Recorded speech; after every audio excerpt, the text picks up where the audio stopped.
जिंदगी में कुछ बनना है तो जो भी करिए उसमें डूब कर करिए। सिर्फ ऊपर ऊपर से तैरने से मोती नहीं मिला करते। अगर मोती चाहिए तो समंदर में गहराई तक उतरना और जाना होगा। मशहूर संगीतकार नौशाद साहब इसकी मिसाल है। लखनऊ में जन्मे नौशाद साहब का बचपन से ही संगीत की ओर बहुत झुकाव था।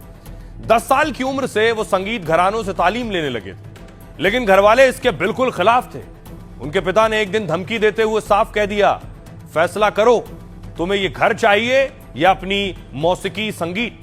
तब नौशाद साहब ने कहा, अब्बा मुझे मेरा संगीत दे दीजिए।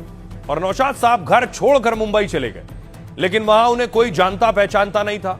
नौशाद साहब को महीनों फुटपाथ पर गुजारना पड़ा। फुटपाथ में ही वो हारमोनियम बजाया करते थे और अपने संगीत का अभ्यास करते थे। एक दिन एक बड़े संगीतकार की उन पर नजर पड़ी और उन्हें अपना असिस्टेंट बना लिया। नौशाद साहब को बस इसी मौके की तलाश थी। उन्होंने तकनीकी ज्ञान और दुरुस्त किया और फिर संगीत में डूब गए। कहते हैं एक बार नौशाद साहब के हाथ की 5 उंगलियां जल गई थी। दरअसल संगीत की नई धुन बनाने में वो ऐसे डूबे थे कि उन्हें ख्याल ही नहीं था कि हाथ में सिगार लिया है। ऐसे ही एक किस्सा फिल्म मुगले आजम का है, जब डायरेक्टर ने एक सीन बताया और कहा कि गाना ऐसा बनाइए कि लोग उसे याद रखें। नौशाद अली ने बिना कुछ खाए पिए 12 घंटे काम किया और तब जाकर मशहूर गाना प्यार किया तो डरना क्या बना।